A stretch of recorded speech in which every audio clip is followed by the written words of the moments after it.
હજી સવારે ઓફિસ જતો હતો ત્યારે જ તો પપ્પાને સ્વસ્થ જોયા હતા. સાથે ચા નાસ્તો પણ કરેલો. હું નીકળ્યો ત્યારે બગીચાના છોડવાને પાણી આપી રહ્યા હતા. મને નીકળતા જોઈ બોલ્યા પણ ખરા, શાંતિથી ગાડી ચલાવજે હં. આજકાલ લોકો બહુ ઉતાવળે ગાડી ચલાવે, એમાં જ અકસ્માત થાય. હું હકારમાં માથું ધુણાવી નીકળી ગયેલો. મને ક્યાં ખબર હતી મારા પહાડ જેવા પિતાને હૃદય રોગનો એક હુમલો જીવન મરણ વચ્ચે ઝોલા ખાતા કરી દેશે. હજી તો ઓફિસ પહોંચ્યો ને થોડી જ વારમાં મમ્મીનો ફોન આવ્યો અને પપ્પાના હૃદય રોગના હુમલાની વાત જાણતા જાણે મારે તો પગ નીચેથી જમીન ખસી ગઈ. મમ્મીએ અને મારી પત્ની ખ્યાતિ એમને દવાખાને લઈ ગયા. હું સીધો જ દવાખાને જવા રવાના થયો. ગાડીના સ્ટેરિંગ પર ધ્રુસતો હાથ મૂક્યો અને બને એટલી ઝડપે ગાડી મારી મૂકી. ઓફિસથી દવાખાના સુધીનું અંતર લાંબુ, જે કાપતા મન ચગડોળે ચડ્યું. વિચારોનું વાવાઝોડું મારા દિલ દિમાગને તહસ નહસ કરી રહ્યું હતું. નાનપણથી લઈને આજ સુધી જાણે એમના પર જ અવલંબિત હતો. એમના વગર સફળતાનું એક ડગલું એકલા નથી માંડ્યું. સમજતો થયો ત્યારથી મારા પપ્પાને મારી સતત કાળજી લેતા જોયા છે. મમ્મી હંમેશા કહેતી કે હું નાનો હતો ત્યારે પપ્પા આખી રાત મને લઈને બેસી રહેતા. મારી એક પણ જીદ પૂરી કરવામાં એમણે કસર નથી રાખી. મને આજે પણ યાદ છે શાળાનો એ પહેલો દિવસ. એમની આંગળી ઝાલી હું મારા ક્લાસ સુધી ગયેલો અને જ્યારે એમણે આંગળી છોડાવી મને ક્લાસની અંદર દોર્યો ત્યારે હું કેટલો ઢીલો થઈ ગયેલો. મારી એવી હાલત જોઈ એ પણ બેબાકડા થઈ ઉઠેલા. પાછું વળીને મેં કેટલી વાર એમની તરફ જોયું હશે. શાળાનો છૂટવાનો સમય થયો અને હું દોડીને ક્લાસની બહાર નીકળી મારા પપ્પાને શોધી રહ્યો હતો. દૂર એક બાકડે બેઠેલા પપ્પાને જોઈ હું ખુશીથી ઝૂમી ઉઠ્યો.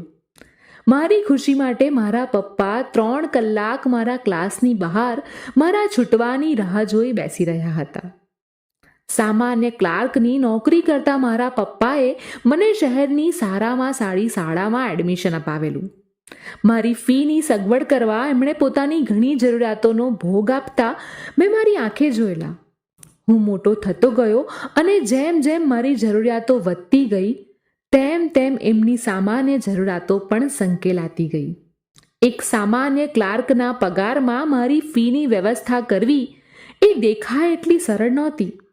પણ મારા માટે એમની એ ઘરડી થતી જતી આંખોએ અગણિત સપના જોયા હતા અને મારા પપ્પાનો એ ભોગ જોઈ મેં પણ એ સપનાઓ સાકાર કરવા તનતોડ મહેનત કરેલી અને મહેનતના પરિણામે 12મા ધોરણમાં 80% માર્ક્સ મેળવ્યા. એ દિવસે મારી મમ્મી મને હરખમાં વળગી પડેલી, પણ પપ્પા તો રિઝલ્ટ સાંભળતા જ બજારમાં જઈ પેંડા લઈ આવેલા અને હરખમાં વહેંચાતા એ પેંડા અને પછી મારા વખાણનું તોરણ બાંધતા મારા પપ્પાને જોઈ મને વ્યક્તિ પર હૃદયથી માન ઉપજી ઉઠેલું. મારા સારા ભવિષ્ય ખાતર કેટલી બાધા આખડી રાખી લીધેલી એમણે. હવે વારો હતો સારી કોલેજમાં એડમિશન લેવાનું. સિવિલ એન્જિનિયરિંગમાં પહેલેથી જ મારો રસ હતો એટલે એમાં જ એડમિશન લેવું એ નક્કી કરી રાખેલું. ઘણીવાર મારા મોટા સપના હું ખુલ્લા દિલે પપ્પાને જણાવતો પણ ખરા. પણ મને ક્યાં ખબર હતી કે મારા એ સપના એમના જીવનમાં વધુને વધુ કરકસર લાવી રહ્યા હતા. નસીબ જોગે મને સિવિલ એન્જિનિયરિંગમાં મારા શહેર અમદાવાદમાં જ એડમિશન મળી ગયેલું. કોલેજની ફી ભરવા ગયેલા હું અને પપ્પા તો જાણે કોલેજનું કલ્ચર જોઈ અંજાઈ ગયેલા. ફેશનના નામ પર જગ્યાએ ફાટેલા કપડાં, નતનવીન જાતની હેરસ્ટાઇલ અને મોંઘા દાટ વાહનો ધરાવતા કેટલાય છોકરા છોકરી કોલેજ કેમ્પસમાં આમથી તેમ ફરી રહ્યા હતા. ફી ભરતી વખતે પપ્પાના હાથમાં એમની બચત કરેલી એ જૂની નોટો જોઈ મેં મનોમન કોલેજના અન્ય વિદ્યાર્થીઓના રંગે ન રંગાવાનો નિર્ણય લઈ લીધો. પણ ક્યાંક પોતાની ગરીબાઈ આજે ખૂંચી અને જાણે મારા મનને વાંચી લીધું હોય એમ પપ્પા તરત જ મને નવા કપડાં અપાવવા માર્કેટ લઈ ગયેલા. કોલેજના શરૂના દિવસોમાં હું બસમાં કોલેજ જતો. એક દિવસ અચાનક પપ્પાએ મારા હાથમાં ચાવી થમાવી. નવી નક્કોર ચાવી જોઈ હું ઉછળી પડેલો. ઘર બહાર ઊભી રહેલી મારી નવી બાઇક જોઈ હું તો 7મા આસમાને પહોંચી ગયેલો. પપ્પા વર્ષોથી એમનું જૂનું સ્કૂટર વાપરતા. અને સ્કૂટર હવે ઘણીવાર એમને રસ્તામાં દગો આપતું. ઘણીવાર કહેલું મેં પપ્પાને કે નવું બાઇક લઈ લઈએ, પણ એ કંઈ ને કંઈ બહાનું કરીને વાતને ટાળતા. આજે મારા માટે લાવેલા એ બાઇકને જોઈ મને એમના બહાનાનું કારણ મળી ગયું. મારી આંખમાં જળજળી આવી ગયા. હું પપ્પાને ભાજી પડ્યો હતો અને એમણે પ્રેમથી મારી પીઠ થાબડી. 4 વર્ષ કોલેજમાં તનતોડ મહેનત કર્યા બાદ હું સારા ટકા સાથે ઉત્તીર્ણ થયો. કેમ્પસ ઇન્ટરવ્યૂ માટે ઘણી કંપનીઓ આવેલી, પણ કોણ જાણે કેમ નોકરી માટે મારું સિલેક્શન ન થયું. હું નાસીપાસ થઈ ગયેલો. જોબ માટે ઘણા વલખા માર્યા, પણ પરિણામ શૂન્ય. રિઝલ્ટ પછીના 3 મહિના હું ઘરે જ બેસી રહ્યો. દીકરી જો ભણીને ઘરમાં હોય તો કદાચ એના બાપને કોઈ સવાલો નહીં થાય. સમાજને દીકરીના ભણ્યા બાદ ઘરે બેસી રહેવાથી કંઈ વાંધો નથી હોતો, પણ દીકરાને ઘરે બેઠેલો જોઈ એના બાપને સવાલો પૂછવા જાણે લોકો તૈયાર જ હોય. મારી બેરોજગારી પર પણ પપ્પાને ઘણા સવાલો કરતા. અમુક તો મારી સામે જ કહેતા, સુનિલભાઈ, તમારો દીકરો હજી ઘરે છે, નોકરી નથી મળી કે શું? હવે એને કહો કે ક્યાંક સેટ થઈ જાય. જુઓ પેલો રમેશભાઈનો જય કેવી સારી પોસ્ટ પર લાગી ગયો.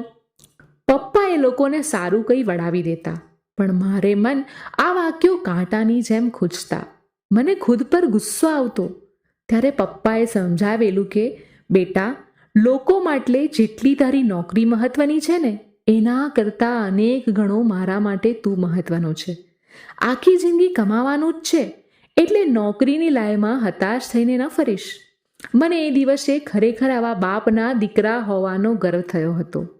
જો તમને મારી આ વાર્તા પસંદ પડી રહી હોય તો એને લાઈક અને શેર કરવાનું ચૂકતા નહીં, પણ ફક્ત મારી ચેનલ કોમલની કલમ એને અચૂક સબસ્ક્રાઇબ કરી લેજો, બધી જ ઓળખાણ કરીને તમે આવી જ વાર્તાઓ સાંભળવાના પ્રયાસ કરી જોયા હતા. ફક્ત હું નાસીપાસ થઈને જિંદગીથી હારી ન જાઉં એટલે જ. આખરે 6 મહિના બાદ મને નોકરી મળી અને મારી આ સફળતાના વખાણથી મારા પપ્પાએ તમામ લોકોના મોઢા બંધ કરી દીધા, જેના મહેણા ટોણા મને હચમચાવી મૂકતા હતા. હું નોકરીમાં ધીમે ધીમે સેટ થતો ગયો. પગાર બહુ ખાસ નહોતો, પણ નોકરી મળી ગયાનો આનંદ હતો.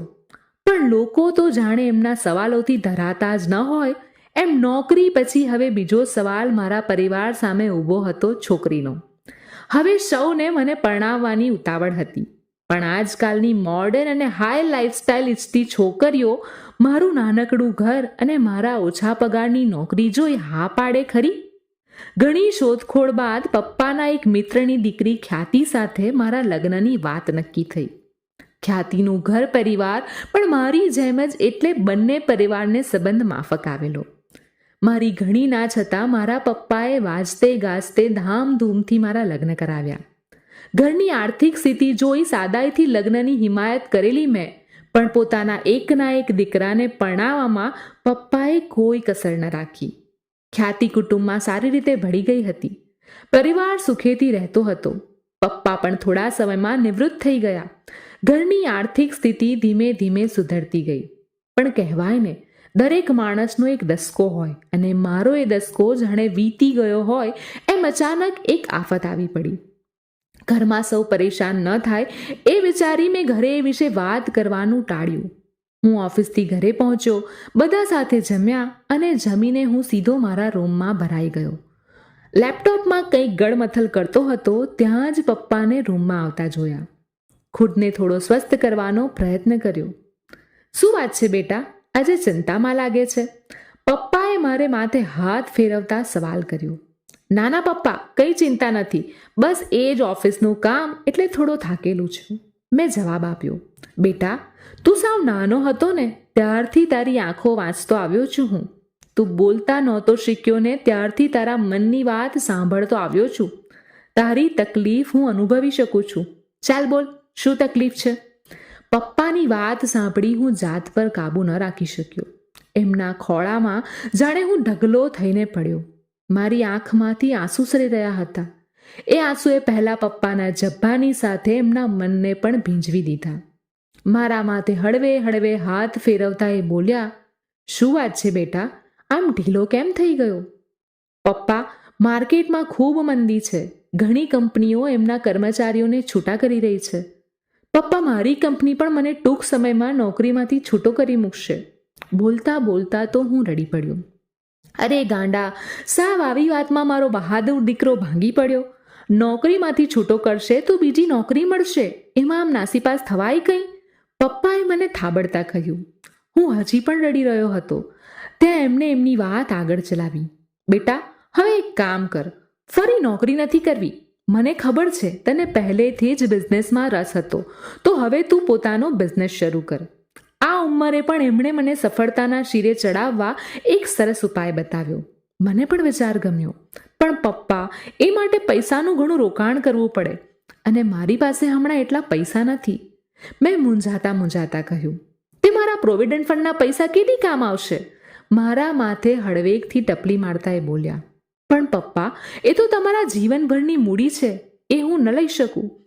અરે મારી જીવનભરની ખરી મૂડી તો તું છે મારા દીકરા. પૈસા તો ફરી કમાવી લેવાશે. તું તારે બધી ચિંતા મૂકીને જલસા કર. તારો આ બાપ હજી જીવે છે. ચાલ લાગી જા બિઝનેસની તૈયારીમાં. એક પણ વિચાર કર્યા વગર એમની ઘડપણની એ મૂડી એમણે મારા હાથમાં મૂકી દીધી. ભાંગી પડેલો હું ફરી પપ્પાનો ટેકો લઈ બેઠો થયો અને રિયલ એસ્ટેટની દુનિયામાં પગ મૂક્યો. એમના થકી જ આજે હું શહેરનો જાણીતો બિલ્ડર બની ચૂક્યો છું. એમના પીઠબળ વગર મને મારું જીવન જ પાંગડું લાગે. વિચારોમાં ને વિચારોમાં હું દવાખાને પહોંચી ગયો. ફટાફટ ગાડી પાર્ક કરી હું દવાખાનાની અંદર દાખલ થયો. મારા હૈયાના જોર જોરથી ચાલી રહેલા ધબકારા મને વધુ ડરાવી રહ્યા હતા.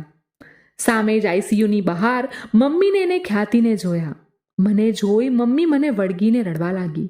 મેં એમને સાંત્વના આપી. આઈસીયુની બહારથી જ નાનકડા કાચમાંથી મેં પપ્પાને જોયા. હંમેશા મારો સહારો બનેલા મારા પપ્પા આજે ઓક્સિજન પાઇપના સહારે જીવી રહ્યા હતા અને હું સાવ લાચાર બની એમને આમ જોઈ રહ્યો હતો. એક દીકરીના પિતાની વેદના દરેક જગ્યાએ વર્ણવાઈ હોય, પણ ક્યારેક એક દીકરાના પિતાની વેદના જોઈ છે?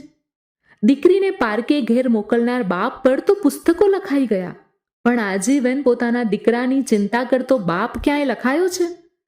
આખી જિંદગી બસ પોતાના દીકરાના સારા ભવિષ્યની ચિંતામાં ઘરડા થતા એ પિતા ક્યારેય જોયા છે? દીકરીની વિદાય વખતે નાના બાળકની જેમ રડતા એ પિતા સૌ કોઈએ જોયા હશે, પણ દીકરાની તકલીફમાં આંસુ છુપાવી એને હિંમત આપતા પિતા જોયા છે? આઈસીયુના એ પલંગ પર સૂતેલા મારા પપ્પાને જોઈ મેં આજે પહેલીવાર ભગવાન પાસે કંઈક માંગ્યું. અત્યાર સુધી તો મને જે જોઈતું હતું એ મારા ભગવાન સમા પિતાએ જ આપેલું. અત્યાર સુધી મારા દરેક સપના પૂરા કરનારના સપના પૂરા કરવા જ્યારે હું સક્ષમ થયો ત્યારે એમને આ મરણ પથારીએ મોકલી ભગવાન મારી સાથે અન્યાય ન જ કરી શકે. સતત 4 કલાક હોસ્પિટલની એ લોબીમાં મારા પપ્પા સાથેની યાદોને વાગડતો હું વધુ ને વધુ ઢીલો પડતો જતો હતો. આઈસીયુમાંથી ડૉક્ટરને બહાર આવતા જોયા. મારા પપ્પા, એથી વિશેષ હું કંઈ ન બોલી શક્યો. ગળે જાણે ડૂમો ભરાઈ ગયો અને તબિયત પૂછવા માટે ઉપડેલા એ શબ્દો જાણે ગળામાં જ અટકી ગયા. હી ઇઝ ફાઇન નાઉ. સમય રહેતા બાયપાસ સર્જરી થઈ ગઈ એટલે એમને જીવ હવે જોખમની બહાર છે. જલ્દી જે ઠીક થઈ જશે, ડૉક્ટરે જવાબ આપ્યો. સાક્ષાત ભગવાન મારી સામે ઊભા હોય એમ હું રીતસર ડૉક્ટરના પગમાં પડી ગયો. આંસુડા દળદળ કરી વહી રહ્યા હતા. જાણે એક નવો જન્મ મળ્યો હોય એમ હું ઝૂમી ઉઠ્યો. તરત જ હું આઈસીયુમાં દાખલ થયો. આઈસીયુમાં બેભાન પડેલા મારા પપ્પાની છાતી પર માથું મૂકી હું ધ્રુસકે ને ધ્રુસકે રડી પડ્યો. એમના ધબકારા હું સાંભળી શકતો હતો અને જાણે મને કહી રહ્યા હતા, બેટા, તું તારી બધી ચિંતા મૂકી જલસા કર, તારો બાપ હજી જીવે છે. આવી જ બીજી વાર્તાઓ સાંભળવા માટે હમણાં જ મને ફોલો કરો.